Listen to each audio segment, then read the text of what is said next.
মমতা ব্যানার্জি আজ অক্ষয় তৃতীয়া খুব ভালো দিন। জগন্নাথের আজকে আগ্রাতে উদ্বোধন হলো। এখানে পার্টির তরফ থেকে মন্ত্রী এখানে করছে, খুব সুন্দর পরিবেশ। আমি বলবো যেন গোটা বীরভূম জেলার শান্তি থাকে, শান্তির পরিবেশ থাকে, গোটা ওয়েস্ট বেঙ্গলের শান্তি থাকে, গোটা বিশ্বতে যেন শান্তি থাকে, হানাহানি না থাকে। 100বার মমতা ব্যানার্জি বললেন সব বাড়ি বাড়ি প্রসাদ যাবে, ছবি যাবে, 100বার যাবে। সেটা উনি যখন পাঠাবেন তারপর থেকে শুরু হয়ে যাবে, কোনো অসুবিধা হবে না।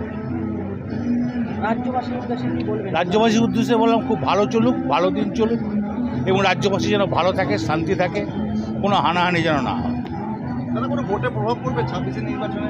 এখন তো ভোটের কথা আমি আজ বলতে পারি না। একটা ভালো দিনে আপনাদের মতন কিছু সাংবাদিক যারা আছে, যারা ধর্ম মানেন না, আজকে ধর্মের দিনে আপনি হরাম করে ভোটের কথা তুলে দিলেন।